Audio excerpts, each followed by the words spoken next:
Welcome, everyone, to the Buell Public Media Center, and thank you for joining us. Tonight, we'll be watching some of NOVA's new documentary, Secrets in Your Data, and talk about privacy or lack of privacy in today's digital world. We'll also share some related documentary work produced by our filmmakers here. I'm Jeremy Moore, journalist at Rocky Mountain PBS, Rocky Mountain Public Media, Colorado's largest statewide member-supported multimedia organization and the parent company of Rocky Mountain PBS, Cuvo Jazz, and The Drop. This building that we're in opened 4 years ago as a central location for collaborative, community-centered storytelling, and that's what we'll attempt to do here tonight. This space and what we do here is only possible through your support, so thank you very much. We honor and acknowledge that this land is the traditional territory of the Ute, Cheyenne, and Arapaho. We also recognize that dozens of other tribal nations and immigrant communities are historically tied to the lands that make up Colorado. We're recording tonight's discussions, and the cameras are pointed up front, so if you need to take a break and leave, try not to walk in front of the cameras, and remember to please silence your phones. So this year, NOVA is celebrating its 50th season, which is huge.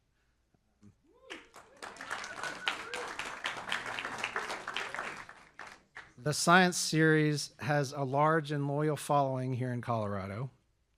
We're fortunate to have a group from NOVA with us tonight, including NOVA co-executive producer Julia Court and Dr. Alok Patel, the pediatrician and journalist you'll see more of up on the screen. But first, let's celebrate 50 years of NOVA. Maybe one star in 100,000 has a technical civilization more advanced than we. One huge pandemic that's gonna wipe us all out. We have seen the first crude beginnings of artificial intelligence. What we're doing now is, in a sense, creating our own successors.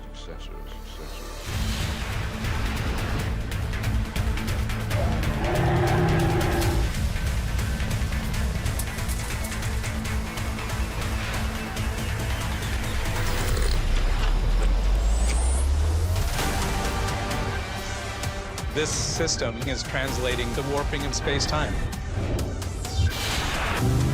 The G-forces are indescribable. We're stealing genetic secrets from the past so we can rescue the future. It's way too cold for there to be flowing water, so what are these glaciers actually made of? We can get better precision, strength, vision, superpowers we can get through machines. AI is going to be one of the most fundamentally destabilizing transitions in the history of our species. Of course, we are never going to stop wondering, how far can we go? What is the limit?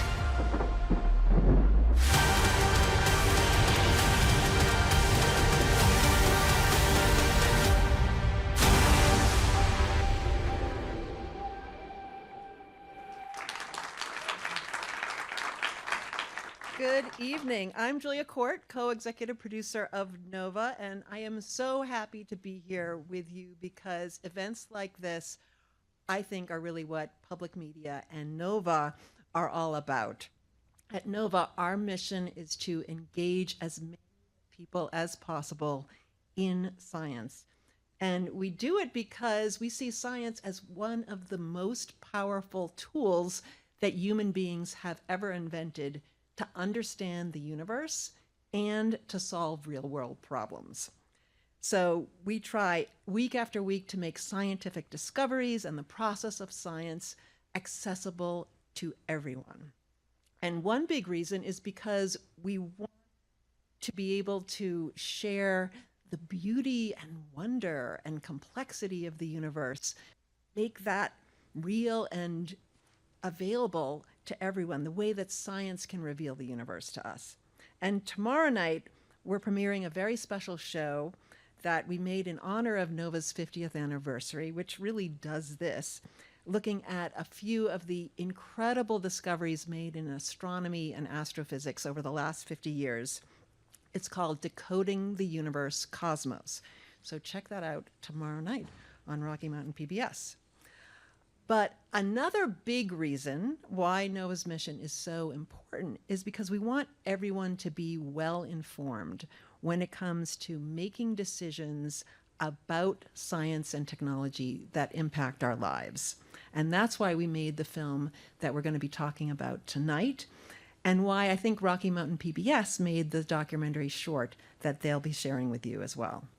So the rest of the evening is going to be divided in two parts.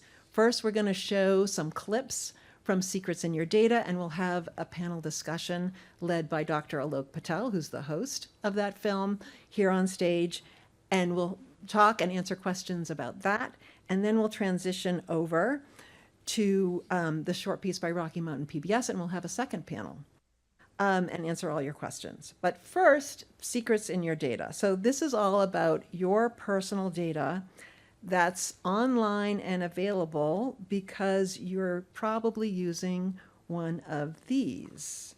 And according to, I just looked up this today, according to a report from the Pew Research Center published this year, 90% of Americans have a smartphone, and 41% of adults say they are online almost constantly. So, but there's a lot going on with this and your internet use that's invisible to most people who are using the technology and using it a lot. And that has to do with your data, who can see it, who can buy it, and how they use it. So we made this film so people can be more aware of what's going on, and not because we want to freak everyone out, though it might freak some of you out, but really so you can learn more about it and be better prepared to see what you can do about it as individuals and we as a society collectively. So I want to thank everyone who made Secrets in Your Data possible, including the Corporation for Public Broadcasting, the Alfred P. Sloan Foundation, Carlyle Companies, the Nova Science Trust, with support from Margaret and Will Hurst and Roger Sant and the George D. Smith Fund, and most importantly, viewers like you. We all feel you make our work possible. We cannot do it without your support. So thank you very much. And now let's take a look at Secrets in Your Data.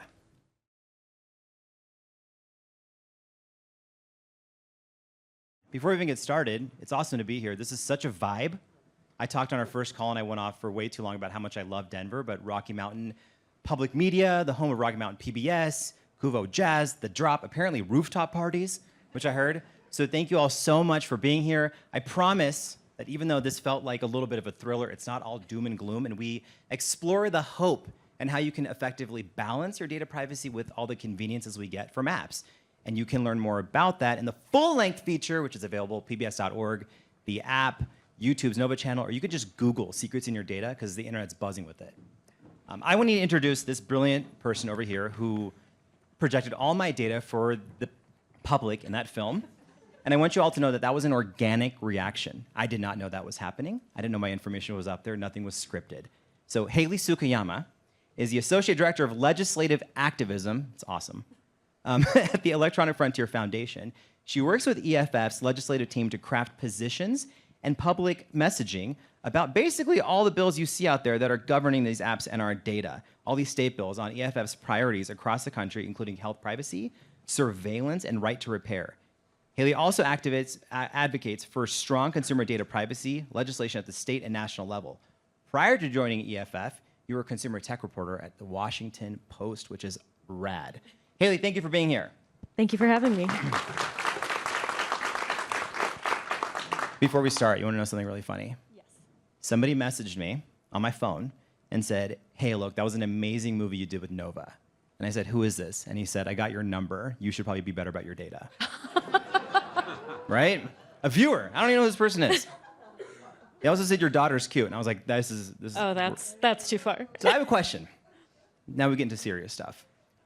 At the Electronic Frontier Foundation, can you tell us what the mission is and what exactly your role is with legislative activism?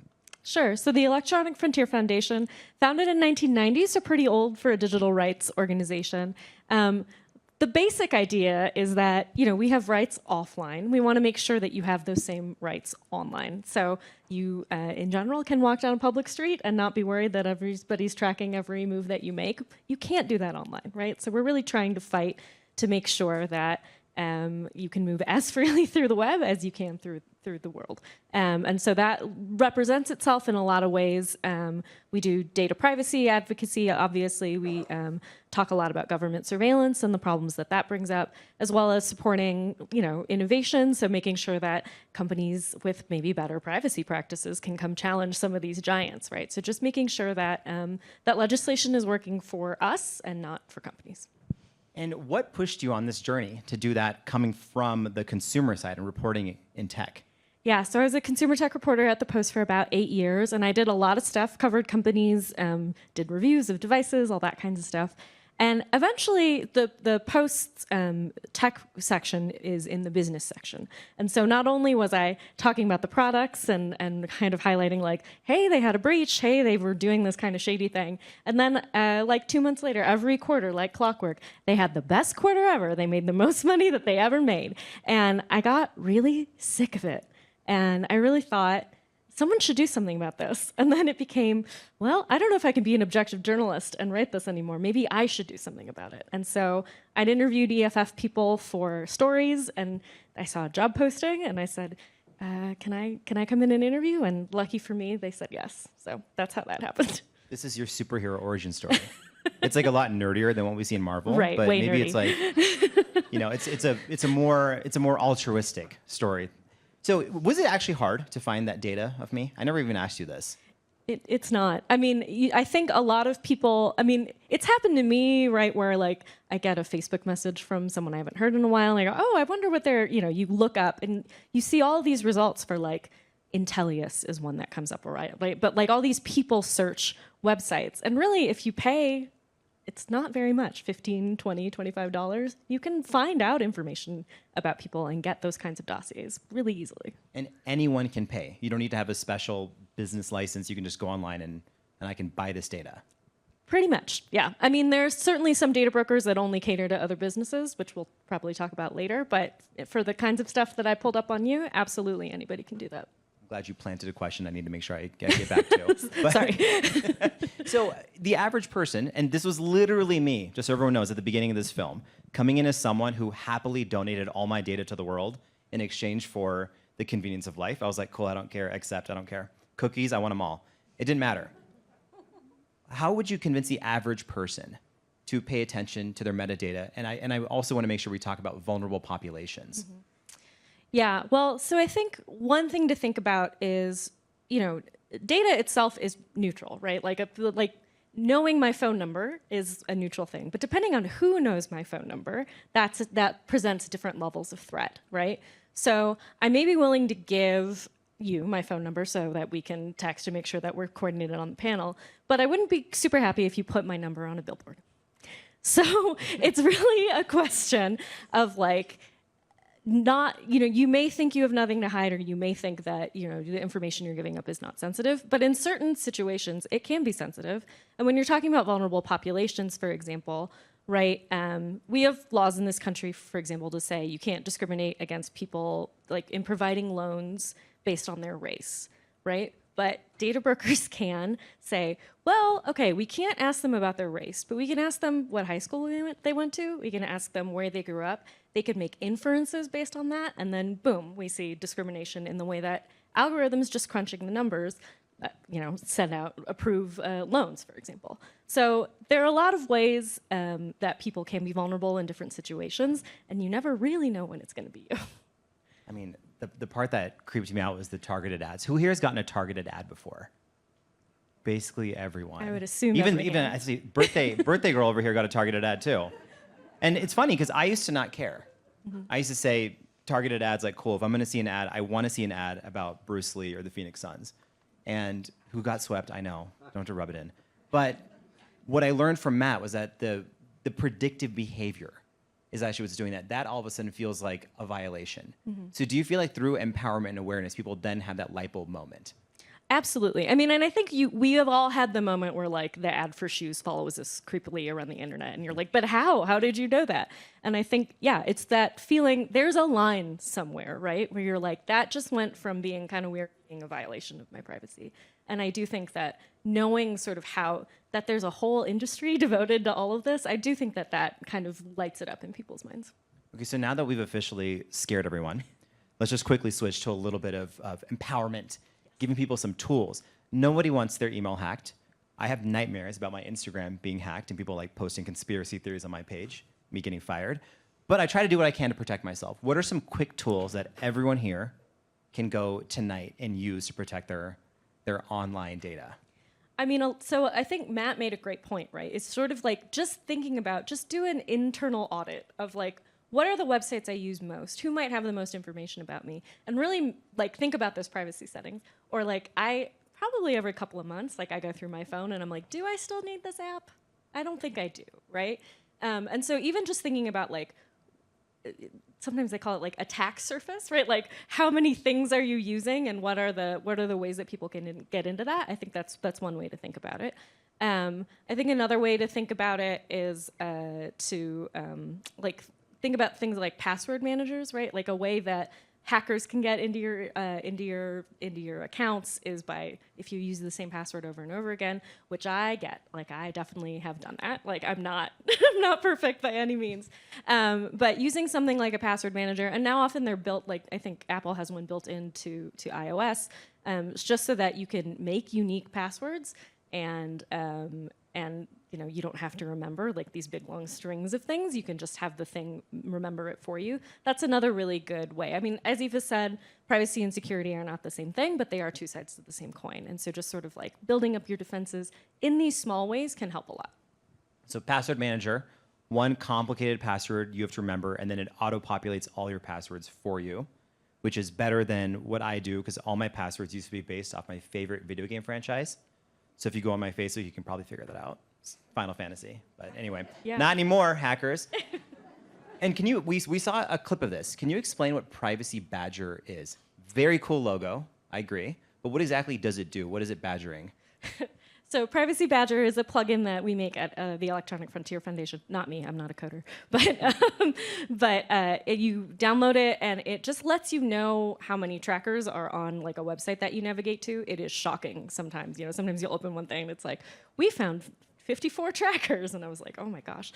And then you can say like, I'm okay with this one, I'm not okay with this one. I think to me, we talk a lot about like consent in privacy, and to me it's really like user empowerment, you know? So you can say like, well, I may be okay with you sharing this information with that tracker, but I'm not okay with this. Or you can say, I don't want any trackers, or you can say, I want all the trackers. You know, you can really make the decision, it's up to you. And we're heading into the territory now of cookies. I'm probably not the only one in this room, just saying. Sometimes I'm like, what are cookies? Sometimes I don't care. I've learned through the film that they are tracking devices. Is it okay to actually go down and say, no, I do not accept the cookies?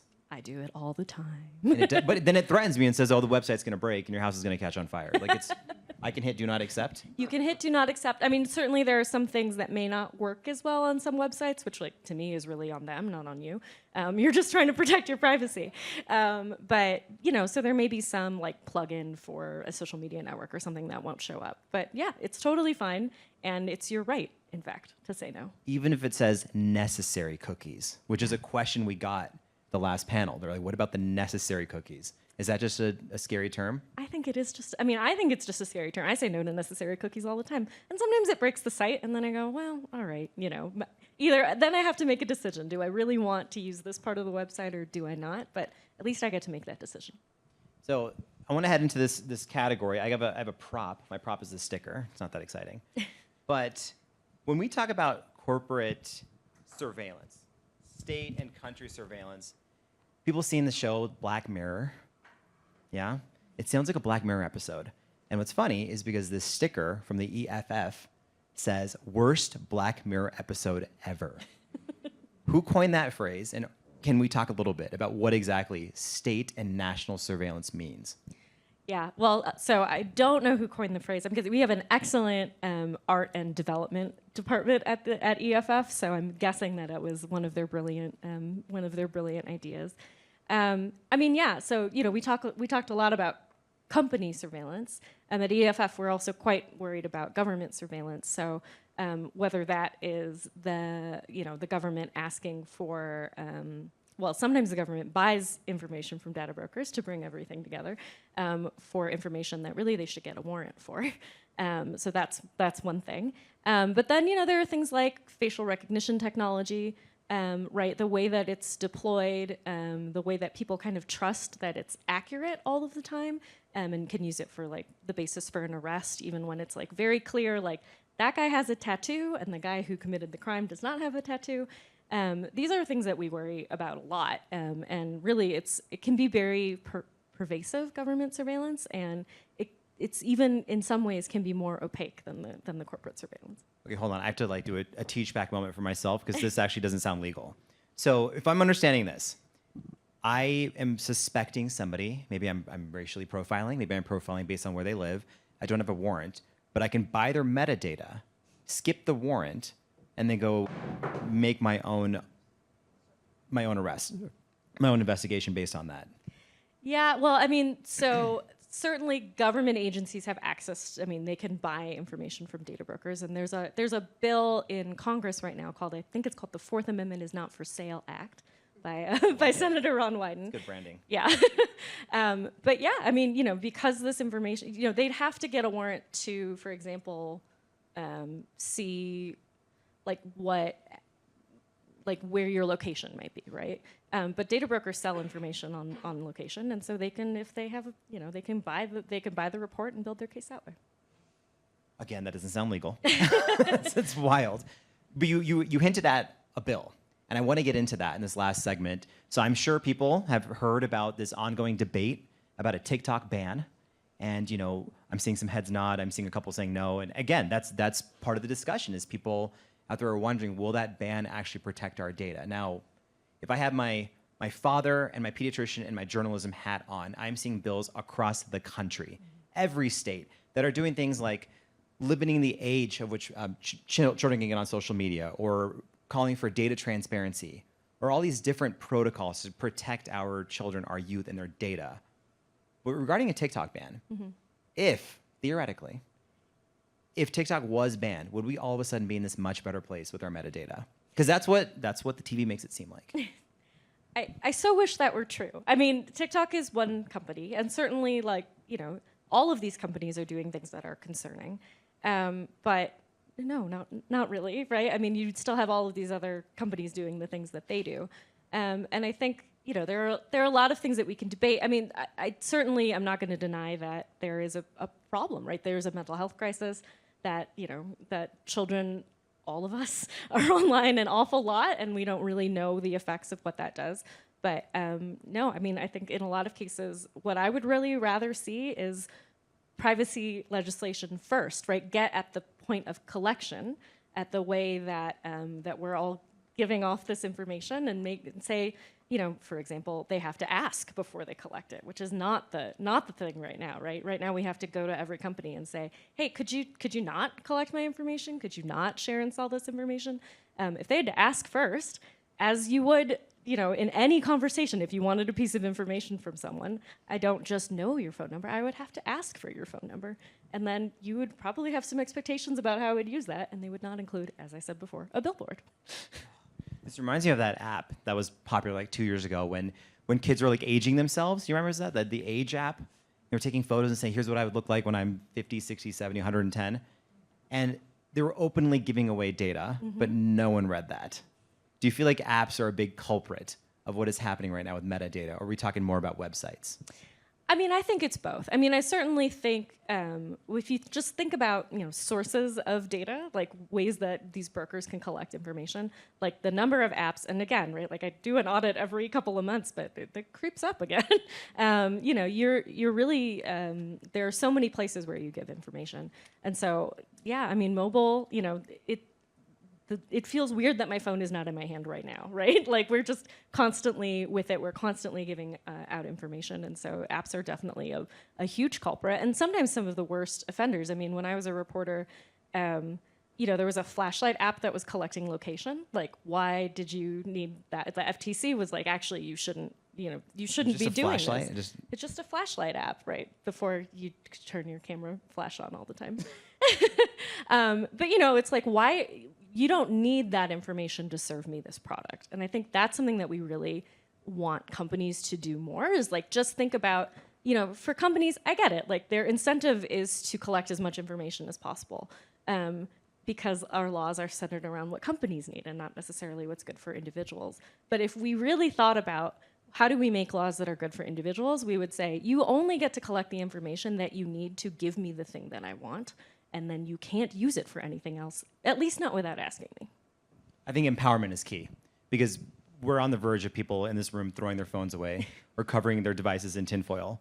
But I think the idea of taking individual control and knowing your risk, knowing your threshold is paramount. It's something that you, Eva, Matt, all kind of reiterated throughout the film. Mm-hmm. I want to read you a quote. This is impromptuous. And I just want your gut reaction. Okay, here we go. This is a good quote. This is from John Perry Barlow. You know who he is. I do. Relying on the government to protect your privacy is like asking a peeping Tom to install your window blinds. Haley Tsukoyama, do we have too much trust in the government versus taking our own ownership over data?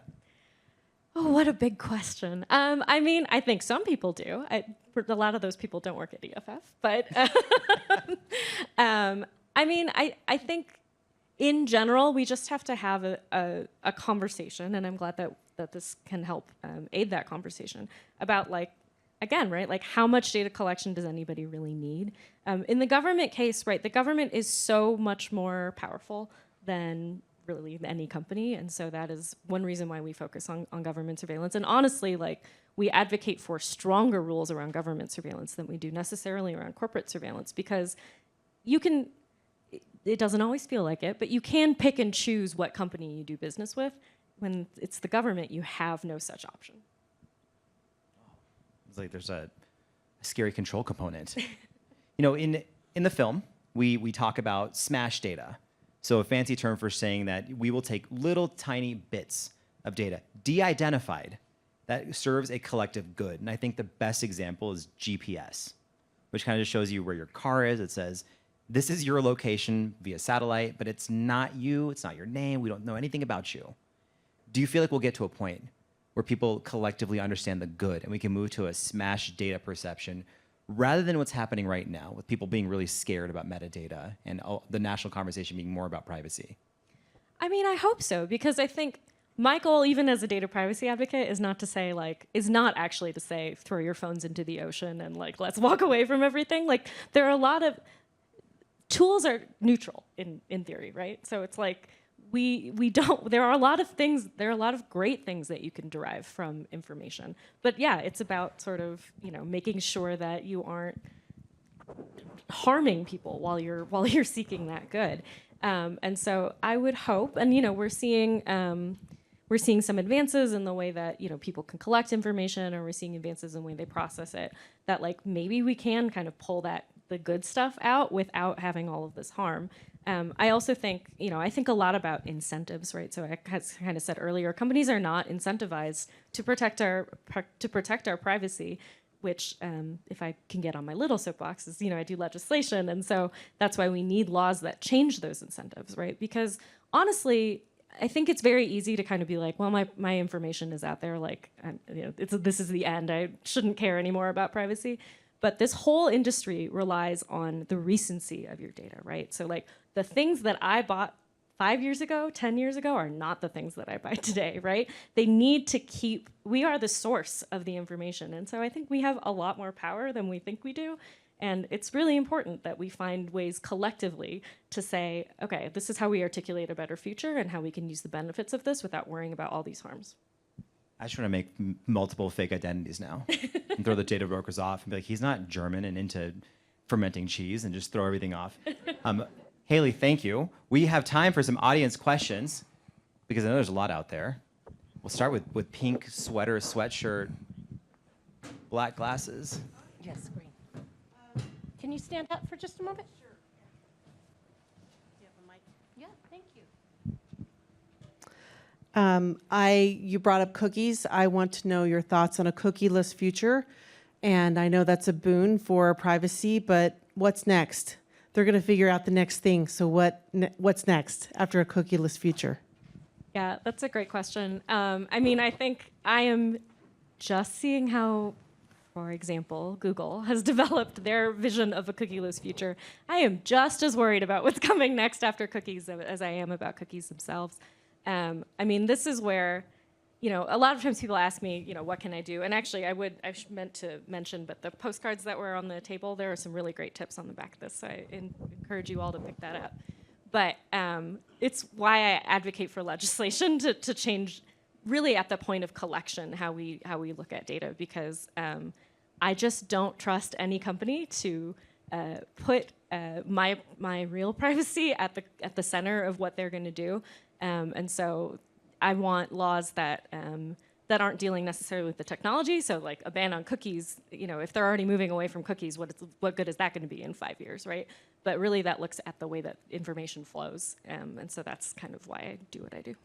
Just make more empowered consumers. Right over here. Can you stand? Of course. Hi, Haley. I'm a big fan of the EFF. Two-part question. First part is, can you talk to us about decision fatigue in trying to like advocate for yourself and own your own privacy? Follow-up question, how can people support the EFF? It sounds really neat. Oh, well, thank you for that. Well, so the first question first. So decision fatigue or consent fatigue, I think we've all felt, right? It's like every single thing that you navigate to is like, do you accept this? Do you accept this? Do you accept this? And it's like so easy just to be like, you know what? Yeah, like just do it. And to me, that's actually, you know, I think like when people think about managing their privacy, they often feel a certain amount of guilt, like I'm the one who got wore down, or like I'm the one who like let my information leak or whatever. It's really the companies, right? We are being asked to manage way too much of our own privacy, and so ideally with decision fatigue, the way to address it is to say, you know, again, right? Like you don't need all the information that you're getting from me. Like only the thing that you need, that you need to give me the thing that I want. And then also, you know, laws that say, you know, like you have to ask me before you collect the information. It isn't me always just saying like, go away. And then you like, you know, we've seen laws that say like, you can only ask once a year or once every couple of years or whatever. So I do think that, to me, that is more of a legislation design flaw, decision fatigue, and the way that we've just kind of allowed companies to just kind of batter you over the head until you get sick of it and just say like, okay, I'm accepting everything. So, and in terms of supporting EFF, that's a very kind question. EFF.org/donate. We are member supported. We have 35,000 members across the country. They make up the bulk of our funding. So for us, really, members matter a lot. And they have really cool stickers. You do get good merch. The merch is solid. Right over here. Before tonight, I felt safe with DuckDuckGo when I initiated things. But even like, you know, if I see Time Magazine and there's an article I'm interested in, I'll read it. I don't know how dangerous that is, but oftentimes that leads me to another article, and so does, if I go to DuckDuckGo and then I see something else. And I've gotten mad at myself because I consider I'm spiraling down this tunnel with my time, but I never thought about my privacy as I'm spiraling. Can I comment on that? You know, so Matt Mitchell from Crypto Harlem, we talked about a very similar topic here. And the question he brought up, he said, when you talk about protecting your privacy, ask yourself from who? So me going and looking at every Time Magazine article, is this activity something that I'm worried about? Do I need to be protecting from someone reading Time Magazine? Versus if you were filling out a bunch of online surveys, or you're trying to enter online sweepstakes and you were giving your email address and your address to other places, that might be a target for someone who wants to know your location and send you targeted ads. So I think that internal question, at least for me, was really important because it then has me compartmentalize all my online activity and say, okay, like, should I be sharing my daughter's picture here? And should I be talking about my location on Instagram stories versus clicking articles on X, which I'm happy to do. And there's a lot of analogies to public health. And they talk about herd immunity and saying if every person does one little thing to protect their privacy, there's a net benefit. And you can choose, in COVID, you can choose any metric you want. You can say, I'm going to stay home, I'm going to wear a mask, I'm not going to interact with anyone, or I'm going to go outside. And you have to decide what level you're comfortable with when it comes to the infectious disease of data breaches. That was like too poetic of an answer, but I learned it from these experts on the film. Yeah, and I would just add, I mean, you're absolutely right. Like you can't just let it consume everything that you're doing, and like you're already making, DuckDuckGo is a privacy-focused browser. Like you're already making good choices. The thing that is in my heart that I want to say is don't get mad at yourself. Get mad at them, right? Like advocate for better laws, for better things, for better practices from the companies that you deal with, because nobody should have, like, my colleague, Thorne Kozlowski, who's a Denver native and at the EFF, he's always like, we just shouldn't have to worry. Like, an ideal internet is one where we are not worried about, like, all the unintended consequences of the things that we do. And, like, that's why I say, don't get mad at yourself. Get mad at them. Direct the anger correctly. It's like taking control of an abusive relationship. I like it. Indian Keanu Reeves over here. I'm not wrong. Dr. Patel, back in the day, on a previous lifetime, we used to talk about, our patients we had in common. We would talk a lot about, children's diets, what additives we should look at and all that. I think it was the dietitian, Memphis Tula-Lorraines, I may have gotten that wrong. But, he had said that if you really want a complete list of additives you should avoid, you should look at the European Commission, things like that. Not to say the FDA is bad, but just that Europe was a little more advanced. The reason why I bring that up, Haley, my question to you is, you are involved in so much, in improving legislation in our country. I guess my question is, what countries are you looking around the world which are more advanced in protecting their citizens, and how does it also protect us if we pass legislation here? How's it going to protect us if we surf a website like in Japan, while we're traveling, or in India or something like that? Like how do those measures just go beyond our borders as well? Great entry into that question, by the way. We had thrown public Really health. good question. Let's see. That's a big question. So it's true that data privacy laws are very localized to where you are, right? So we are certainly seeing countries around the world pass different levels of strength of data privacy laws.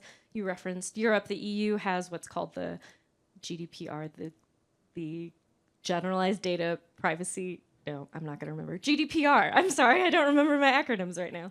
And it is stronger. I think one thing that is different about Europe is that they really recognize privacy as a human right. And that is not the case in the US, right? I think privacy rights in the US grow out of the Fourth Amendment.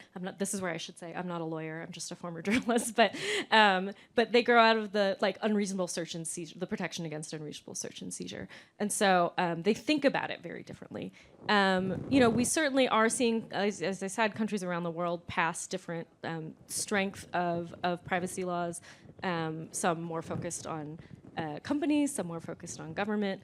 And so it does depend a bit on where you are, what kind of privacy protections you have, which can be frustrating.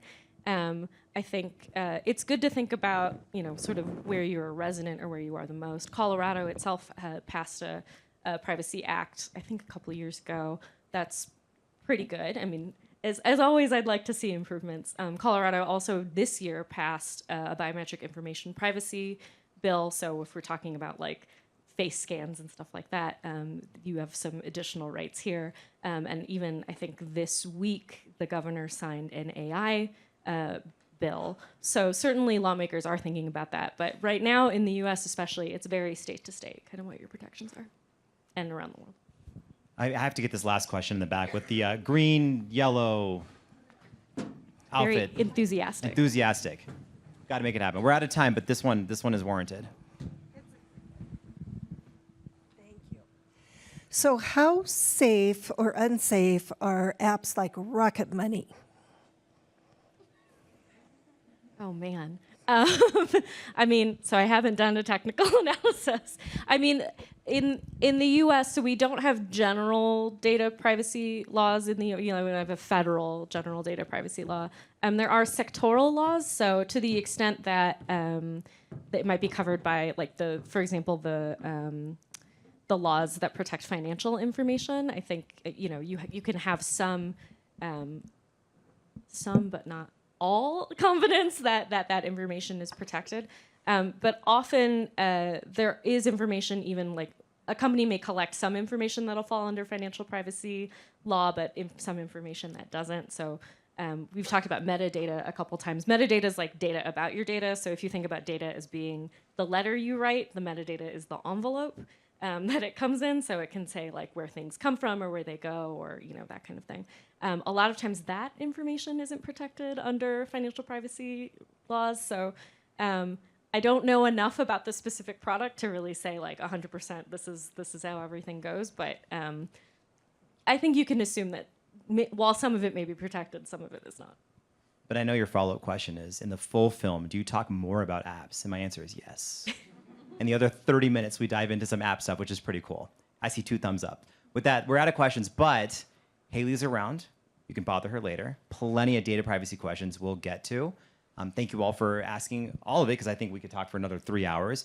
But we have to move on to another topic that hits near and dear. So as part of NOVA's Science and Society initiative, the brilliant minds at NOVA and CBP partnered up with national and local partners to really tell stories about how science interacts with society, just like we did right now, but there's so many stories to tell about how does science and technology interact with local communities.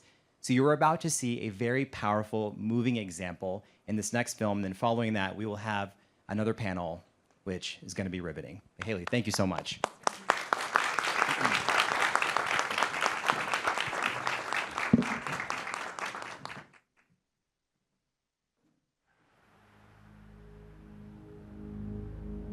In 2019, there was this shower of clay, yellowish clay around the community, so children could go out to play. You can go outside. The cars were filled with this film. Outside of Denver, you will find Colorado's only major petroleum refinery. Owned by a Canadian oil and gas company, Suncor Energy, the facility processes around 98,000 barrels of crude oil every day. In fact, it provides about a third of Denver International Airport's jet fuel supply. The refinery is located in Commerce City, a Denver suburb that many Black and brown residents call home. Commerce City and really other parts of Adams County and even Denver County around Suncor, we know have some of the highest levels of pollution in the state. I fight environmental racism. When you walk around my community, we are highly Latino community, Spanish-speaking community, Mexicans, and also a low-income community. In 2020, the Colorado Department of Public Health and Environment and Suncor reached a $9 million settlement for air pollution violations, the largest settlement against a single facility in Colorado's history at that time. Suncor was required to pay $2.6 million for community grants, $5 million on improvements to the refinery based on findings of a third-party investigation into the cause of pollution violations, and $1.4 million in penalties to the state. One local nonprofit, Cultivando, was awarded $1.8 million. Cultivando is a nonprofit organization based in Adams County, and our mission is to increase and create sustainable leadership within the Latino community. The community does not trust the city, the community does not trust Suncor, and much less trust the state.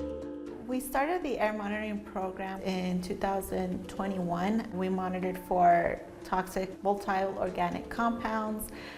We monitored particulate matters, 2.5, radioactivity, things that were affecting our community. Cultivando contracted a private company, Boulder Air, to lead an air monitoring program independent of the one conducted by the state. Our work builds on procedures, protocols, and equipment that will deliver highly accurate data. Boulder Air's analysis revealed results that were starkly different from what the state reports to the public. One key pollutant is PM 2.5, particles of pollution that are so tiny they are easily inhaled and are highly associated with lung cancer.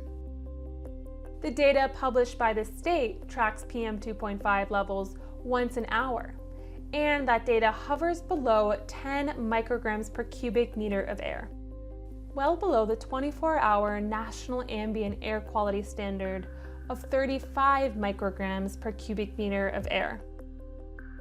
But when Boulder Air measured it every minute, they found extreme spikes that can be missed when you regulate pollution on an hourly average like the state does.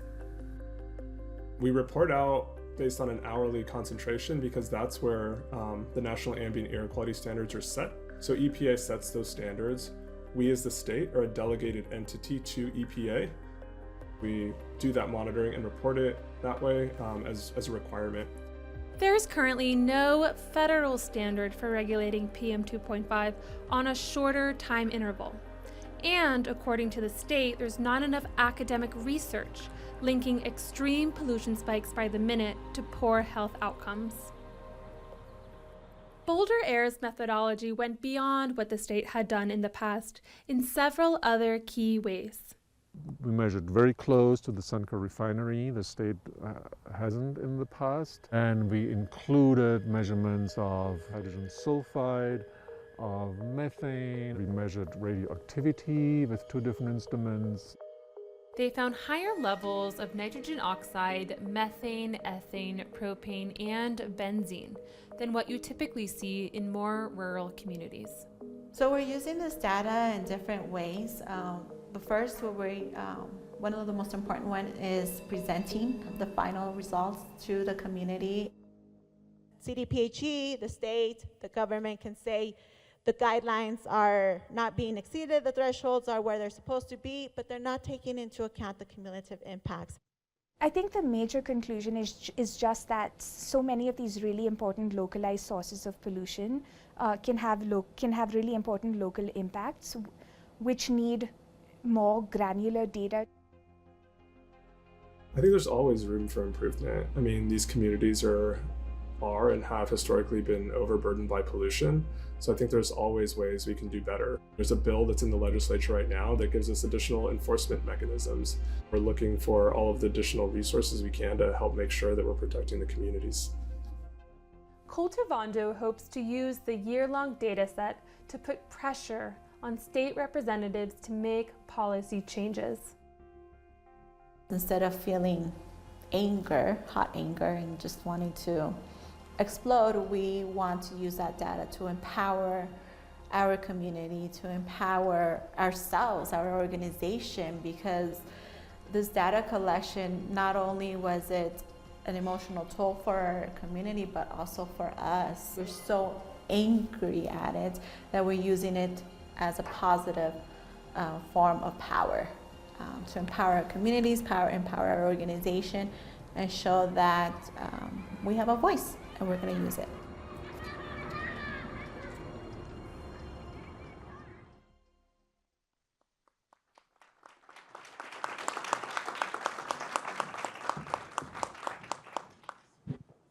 I get like angry every time.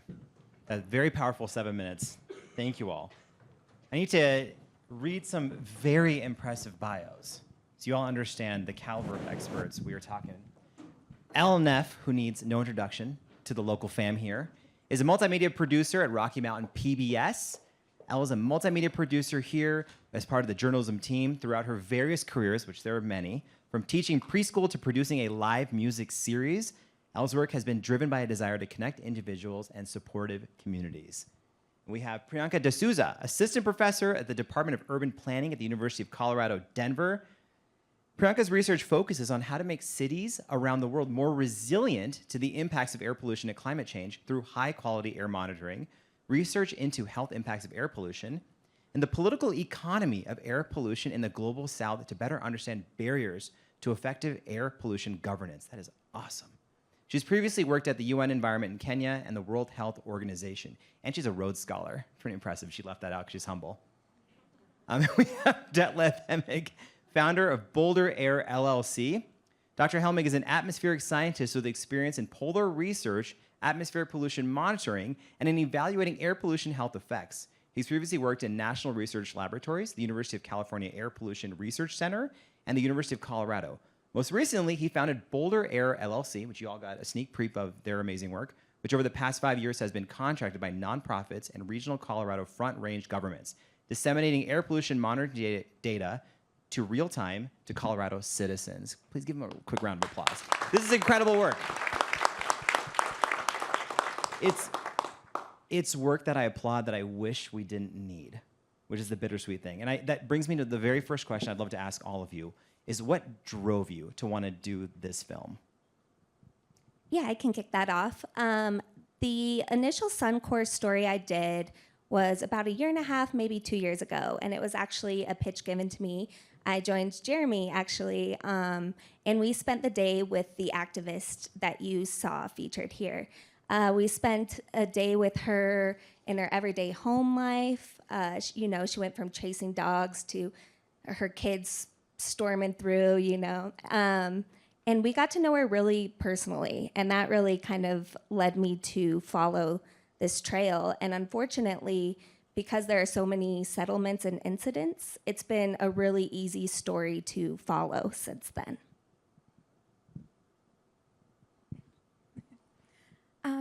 I'm an urban planner, and when I moved to Denver, the first thing that I did was look at various maps of the city. I looked at pollution levels, I looked at sort of race, income, and in Denver, and really Suncor is just outside Denver County and Adams County in the north. But if you look at these maps, Denver has this notorious inverted L, where health outcomes, pollution levels, etc., are just worse in the inverted L, sort of in the north and west of the city. And as an urban planner, it wasn't rocket science to realize that it was those areas that had previously been discriminated against through policies such as redlining, exclusionary zoning, etc. And so, for me, the question is: Suncor is located in that part of Colorado, in that part of Denver, because of these policies that urban planners in the past have created. And so, it was very important for me to study how urban planning could sort of repair the damage that it had done in the past. And so I was very glad to be included in this. So, yes, I'm an atmospheric scientist. I'm a geek. I like to measure what's in the air. That gets me excited. I've done this all my professional career. Been living here in Front Range for 30 years. I run, I cycle, I swim. I've raised children. I live here. I think I'll stay here. I care about what's in the air. I live in Boulder. I come to Denver regularly, and I see, I smell that there's a difference in air quality. And we wonder why that is and how it can be and why it's been like this for so long. And I feel sorry for the people who live there and not where I live. And this topic was brought up and was approached by community members, and we're asking these questions: why is our air different? What's in the air? And there was this opportunity to develop a project, and I said, yes, of course, I'll on board, I'll help you, see what we can do together. And that's how I got involved in this project. Well, geeks are winners, if I can say so myself. And I did go on Google Scholar and Google you. That's public data. That's not data privacy breaches. And I saw over 200 papers. And your work involves looking at hydrocarbon emissions and volatile compounds and ozone. Can you just give us just a brief, bird's eye view, well, literally a bird's eye view, of what these compounds actually are in the air and some of their potential health effects? So,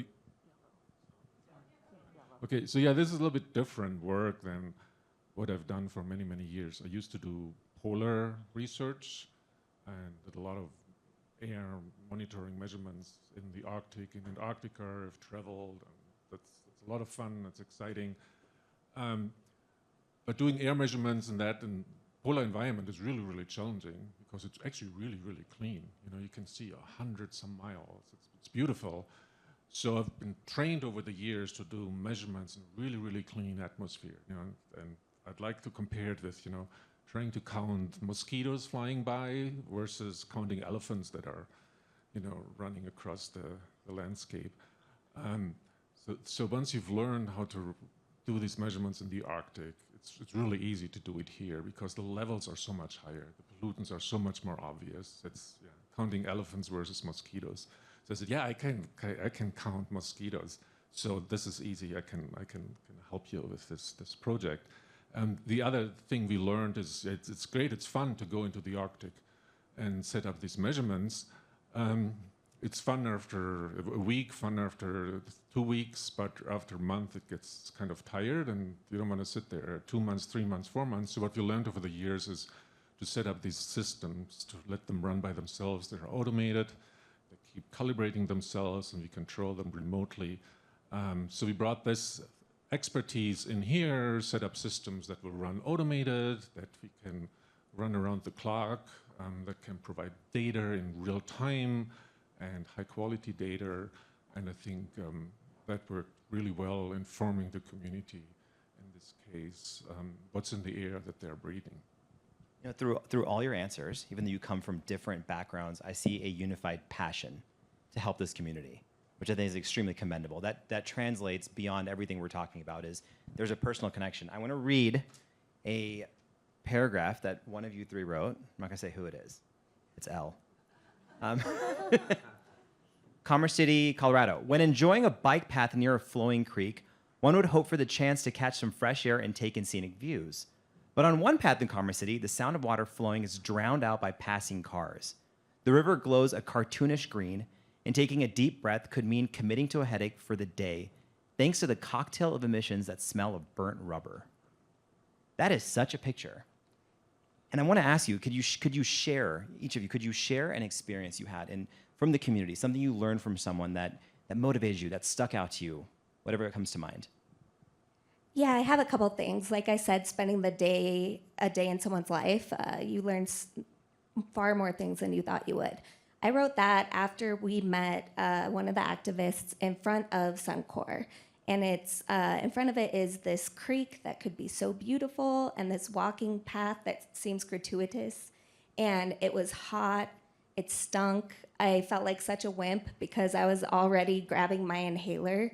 And just knowing that that is the day-to-day of someone will stick with you.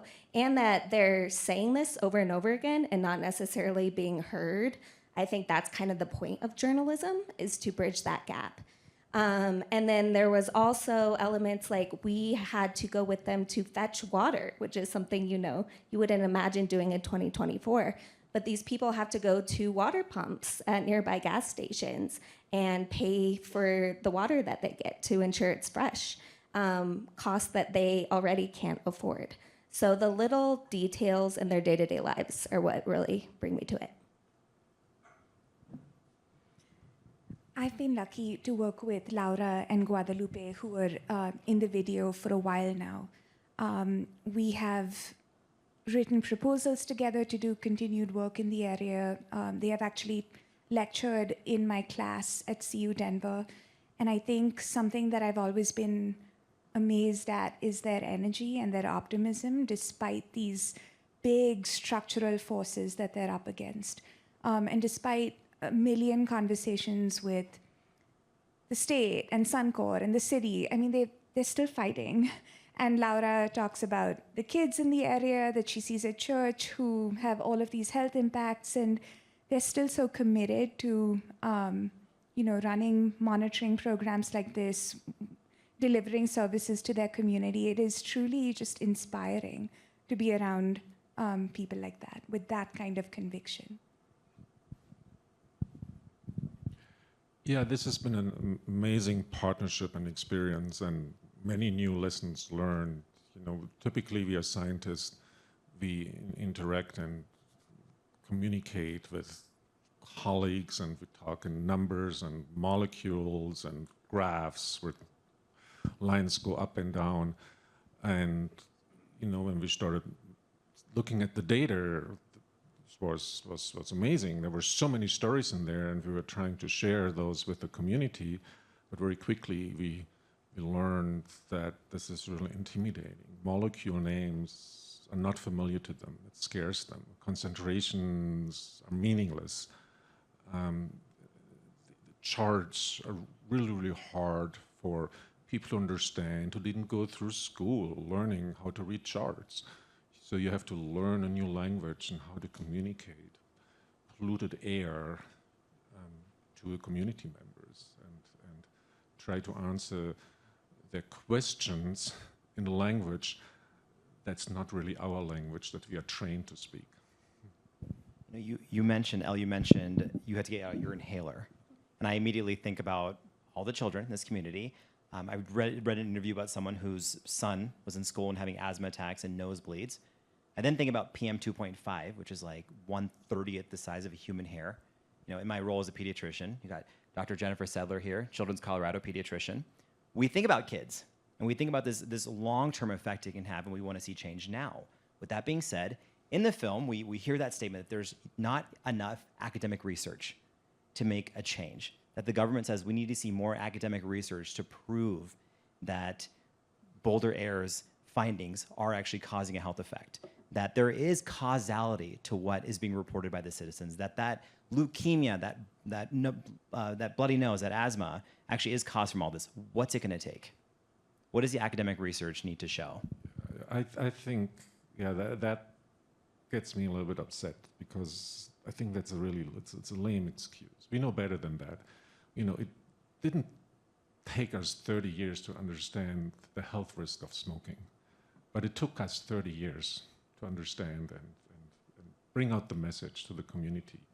And this is almost similar, sounds similar to me. I think we know better, but it's going to be even harder than proving the risk of cigarette smoking, because in the context of cigarette smoking, we had one stressor, smoking cigarettes, and we had a community. And they were really easy to isolate and to study, and you could count how much they would smoke, and you had hundreds of thousands of people who were smoking. You could do statistics on them.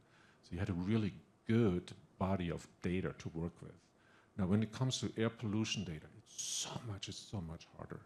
There's so many air pollutants all together at the same time, and to quantitatively define their effect on a human body, it's close to impossible, because we as humans, we don't put people into cages or chambers and expose them to this much benzene or this much toluene or carbon monoxide or radioactivity for 30 years and see what happens to them, and develop curves, dose response curves, and then extrapolate them to safe levels. We just don't do that. We don't want to do that. We can't do that. Nobody would want to do it.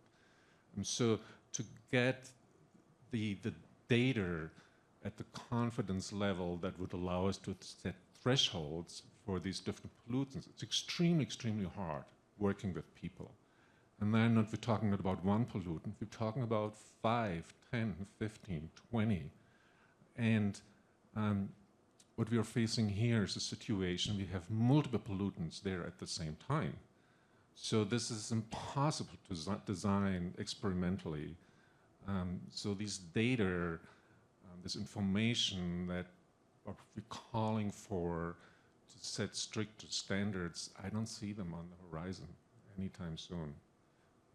I could feel the passion in that, if you guys could feel that. No, I want to echo that sentiment. But I also want to say, as someone who has done some of these studies looking at the health impacts of pollutants, a lot of that work is actually driven by the Clean Air Act. So the Clean Air Act regulates the concentrations of 6 widespread or criteria pollutants, PM 2.5 being one. And these standards as set by the Clean Air Act for these pollutants are updated every 5 years or so based on our latest understanding of the health impacts of these pollutants on vulnerable populations. And over time, these standards for these 6 criteria pollutants have got more stringent. But the form of the standards has kind of dictated the science that is done. What I mean is, because we have, say, hourly average standards or annual average or daily average standards, those are the kinds of monitors that we have around the country. Now, those monitors are used to produce data to understand the health impacts. So we just don't have monitors producing the kind of data that Detlef has collected around Suncor all around the country to do those kinds of health studies currently. And we need more of that data to truly understand sort of the spikes, the impact of spikes of these pollutants on health. We just don't have enough data at that granularity to do it. Moreover, the Clean Air Act regulates these 6 widespread pollutants, and the idea is that almost every source will produce some sort of particulate matter. So by regulating PM 2.5, we're sort of regulating a lot of sources. But refineries like Suncor emit a bunch of other toxic air pollutants that are not regulated under the Clean Air Act, such as benzene, etc. And we do have health-related guidelines for these pollutants, but they're not monitored on a widespread scale like the 6 criteria pollutants regulated under the Clean Air Act. So again, there's a dearth of data on the health impacts of these air toxics just because we haven't been collecting that kind of data around the country. So yes, there is more work to be done to understand the cumulative impacts of these pollutants, to understand the impacts of the health impacts of these air toxics, as they're called. But at the same time, we do know that the community around Suncor has worse health outcomes than many others in the state. And that in itself should be the basis to take action. So I want to, Priyanka, ask you a follow-up question. While the residents are waiting for the new legislation, the fence line monitoring, to see if they're going to monitor, and I don't remember all the specifications with what Suncor has to report in the data, we have to look at urban planning, which I'm talking to the expert. You know, there's communities that are centered around these other commercial, industrial, and we have to now work backwards to protect the community because they're there, they're living there. What are people doing in the community to protect themselves? They can't stay indoors all day. I don't know if they can't walk around N95s necessarily, but what is their empowering step? No, that's a great question. And I just want to touch on something that you mentioned. Suncor is one of the biggest polluters in the area. There's also the Phillips 666 gas terminal. There are a whole bunch of other industries. Also, major highways like I-70 and I-270 run straight through the community. So the community is experiencing pollution from a whole range of sources. And what are they doing to protect themselves? They know that this is a problem. This is why organizations like Cultivando, are trying to get the state to be more strict. The ultimate goal is for Suncor to move away from the community, but in the interim, they're doing things such as to sort of force the state to enforce Suncor's permit more stringently. Right now, Suncor has released a lot of accidental emissions, which far exceed what the emissions allowable on its permit. There are a whole bunch of things that Suncor has blatantly sort of overstepped. And so the community has been trying to force the state to enforce things such as the permit renewal more closely. But we have been working with Cultivando to think about sort of the institution of air purifiers in places like schools, etc. And again, there's the fear that by going too far down this path, we may be putting too much of an onus on the community. But at the same time, we need some short-term actions to be taken while we advocate for, the long-term move of Suncor from the area. We have to move to questions, but I have the microphone. I get to ask the first question. Elle, I want to end my round with you. So I read this cool article about someone named Elle Naef, and your connection from music as a mode to unify people. Girls Rock, Denver Creative Movement, very cool tool. How do you want this film to move people? What do you want people to do after they see this? I'd like people to ask themselves more questions. And I want those questions to kind of sink into people like it did me and other people who have heard these stories. If it's not enough that this community is stuck in this circumstance, think about how it's impacting people on a bigger level. Think about how it's impacting you. You know, air travels, it turns out. None of us are immune to this. And if communities like this remain isolated, we all suffer for it. So find ways to get involved, to educate yourself. And just to add on to your question earlier quickly about what these communities are doing, they're trying to live their lives. You know, these people are working 40 to 60 hours. A lot of them don't speak English. They have kids in school. They're going through this busy stuff that all of us go through. They don't have time to do this research, to do things like even we are doing right now. Like the ladies in Cultivando, tonight they're with their kids, and we're in a room talking about their circumstances, right? So think about people's capacity too, and how you can contribute to that.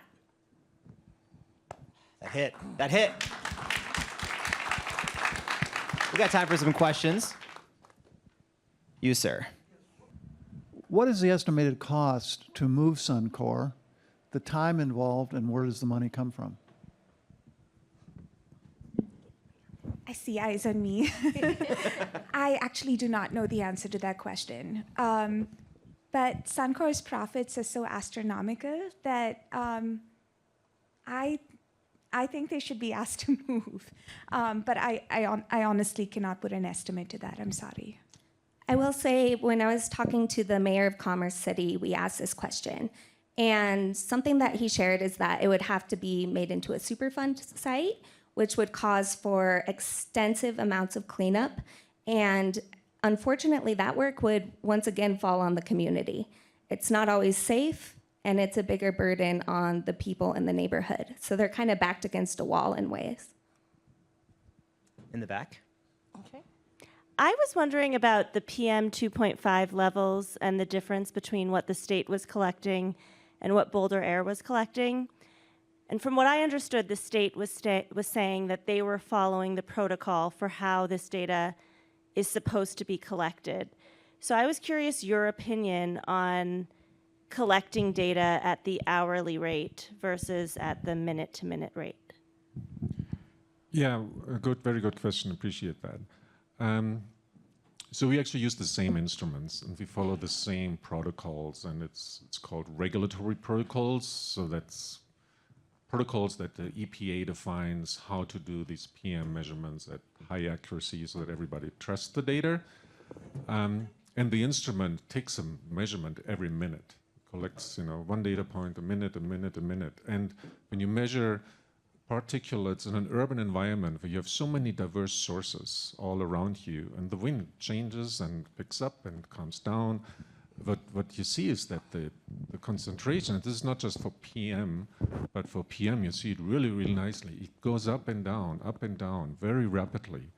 On the scale of a few minutes, within 2-3 minutes, it can go out by a factor of 10, 50, 100. We've seen up to 1,000. Really dirty diesel truck drives by, and you get the plume in your inlet, and the instrument measures this. It gets crazy, crazy high, and it comes down again, and 5 minutes later, it's lower again. So we see this very dynamic behavior, up and down, up and down, up and down. But there's stretches in between where it's relatively low. So if you average that data over an hour, or actually most commonly over a full day, the average is relatively moderate. It's relatively low. And if you do this over a full year, but even that site in Commerce City we monitor it at is right at the edge where it's compliant with the National Ambient Air Quality Standard for PM 2.5.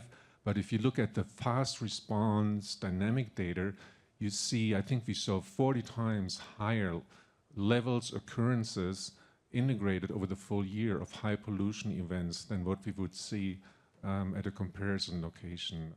We have some of these measurements in Broomfield and Longmont. It was a really, really stark difference in the frequency and in the maximum concentration spikes that we saw in the Commerce City monitoring situation.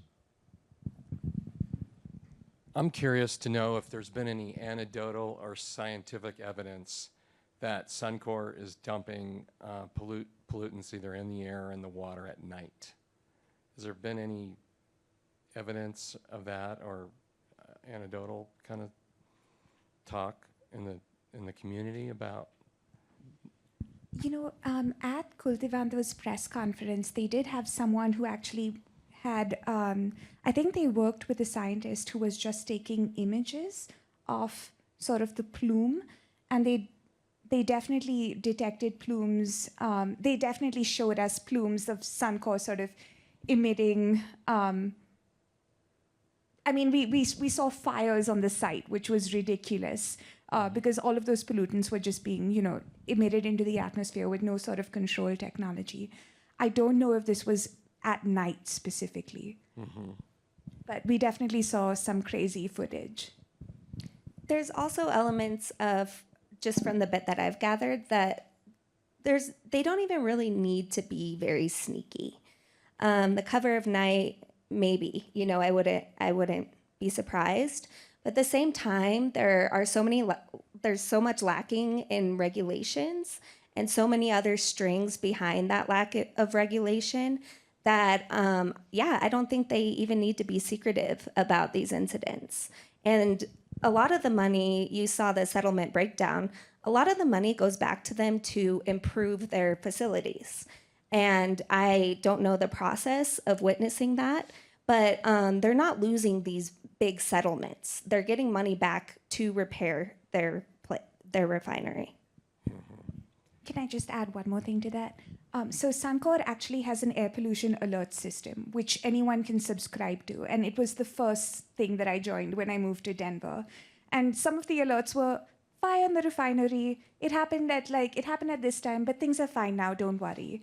That's pretty much what every alert looks like, and like some ridiculous incident. And then, but with always the caveat that nothing is happening. So that there's nothing that we need to be worried about. So some of the work that we are doing with Cultivando right now is to like assess the efficacy of this alert system. Does this alert system correspond to sort of the pollutants that Detlev's group was measuring? This is ongoing work that we're doing. But the alerts in themselves are quite clear. They're like, fire at 5 a.m., but it's fine now, don't worry. And what role does the Colorado Department of Health have? Are they the ones responsible for investigating? They are responsible for ensuring that the national ambient air quality standards are met. They're responsible for making sure that Suncor lives up to the emissions, only emits pollutants as determined in its permit. And we know that Suncor routinely violates its permit, and Suncor actually has to self-report how many excess emissions they've produced every month, and all of these reports are available from the state. But the state has to do a better job to make sure that Suncor, that these routine sort of accidental violations don't occur. Yeah, it's correct. It's based on self-reporting. The state has not systems in place, don't have the capacity to monitor the emissions released by not just Suncor refinery, but by most other large industrial operations. In the state, I emphasize emissions. This gets a little bit technical. There's a really big difference between emissions and the concentrations that we measure in the air. It's easy to measure concentrations. There's instruments, you can buy those and set them up, and they measure concentrations, but you're somewhere downwind from an emission source. And what you really want to know is how much is that facility releasing? And often they will have permits. They have permits, they're allowed to emit so much. But then another question is over what time scale? Often these permits allow them to emit so much, such a quantity over a year. Now, can this happen, over a week, a month, or 6 months, and then it's just shut off for the rest of the year? So it's really not transparent, very difficult to understand these permits, and there's no monitoring of the emission rates other than what the companies may be doing, the operators may be doing themselves. So we don't know. I've been working on this for many, many years now. We've been trying to understand what the facilities emit, what the actual emissions are, versus what they are permitted to emit. It's very, very difficult, very confusing to differentiate this and backtrack from our concentration measurements that are really easy to do, what the facility actually is releasing in reality. We have time for one last question for our environmental justice warriors. Yeah, my question is actually related to that word right there. And I'm asking why you're taking this from the viewpoint with your interpretation and storytelling from environmental justice. I saw environmental racism in there when ideologically and institutionally, you're going to have more people like in this room and that people that have positions of power to look at environmental privilege. That term comes from the slums of Aspen, if people don't know that. But I'm thinking about like the community there. You're having income levels where people are living crisis to crisis. And that's why they can't be here. That's what the day-to-day is. I saw some people come from Commerce City go to Arvada earlier this year to talk about the trio of ozone bills that were introduced in legislation that were up against CRED and other industries putting millions of dollars into TV to say, oh, we're this very clean, compartmentalized industry. And people were just like, oh, that's so horrible, that's so horrible. And then they were ready to go back to their lives. And I had to raise my hand and I'm like, a place like Arvada, like median household income of $96,000, people had no idea how bad our ground level ozone was there. And just trying to connect the dots of, we're not isolated here with all of our beautiful trails and parks from what's happening in Commerce City. Like there was just that like connection piece that was missing. And I'm like, everybody, we have institutional power and ideological power in cities or in places that have, or even people that like pay attention to PBS. Like with environmental privilege, you can maybe turn, I don't know, wherever this crisis is going in a different way and while still connecting to the people in Commerce City. So just asking like, why not looking at environmental privilege with this story? It's a great question. So let me make sure I answer your question correctly. Are you asking why not look at environmental privilege and like what can be done in the circumstances? Prong approach instead of just putting the onus on these moms in this community that Right. already extended so much just day to day. Yeah. I think that that's a big piece of, this is one piece in a series of reporting. And a lot of the heart of that is, like I said earlier, is to get those questions in people beyond Denver, beyond in these areas of environmental privilege, who maybe have some connections or, like we touched on, time, abilities, air filters. These costs add up. And so I think it can be overwhelming for people to think about, how can I help this? The data doesn't necessarily make sense to me, or, I have my own job, but there are little inklings that can be done. And I would definitely love to include some solid resources for creating that link in future reporting as well. Thank you. I just want to say that I hear you, and I guess personally as an academic, I feel like when I engage with Laura and Guadalupe, I try and ask them what they want done and then use my expertise as an academic and my research ability to sort of answer the question so that the onus is not always on them. But you're right. We need more of that, and it's hard because it's such a complex issue. Yeah, and it is something that really stuck with me in talking to them was, there was a lot of news about them ending the project, the air monitoring project, and I think people were confused about that. But something they shared with me was simply they aren't environmental justice warriors. They did not ask to be in this role. They ended up in this role because the community trusts them. And along with that trust of the community comes time, investment in the community in other ways. There were some single moms. This organization is not even their day-to-day jobs. So we really try to emphasize that the burden has been placed on them. And the root question of why are these communities the people impacted, the ones who are solely in charge of their solutions? With that I think I'm just going to add, like, even in this talk, we just casually say the word citizen, and that's one thing that maybe has not been touched on for a lot of people. The dehumanization happening there is because a lot of these people are residents. They may not even have citizenship, so there's retribution if they do try to stand up in some ways. It's a lot of barriers that a lot of people that are citizens of the U.S. don't even think about. Such an important point. It reminds me of when we say the casual phrase, talk to your doctor if you have signs of asthma. And they're like, I don't have a doctor. So change the system. This, by the way, is why PBS is amazing. And thank you all so much for having this conversation about science and society. Like, your work is incredible. Clearly, we have a lot more to talk about in the reception that's going to be going down until 9:15. And please check out this film, share it, get a conversation going. It's going to drop tomorrow morning, 6 a.m., rmpbs.org. Secrets in Your Data, you can find pbs.org on the app, on the YouTube channel, on Twitter, where people are, the artist formerly known as Twitter X, where people are having conversations about it. And thank you all for being here. If anyone can name every character on my shirt, you also win a prize Julia Court can't play. Cool. Thank you all.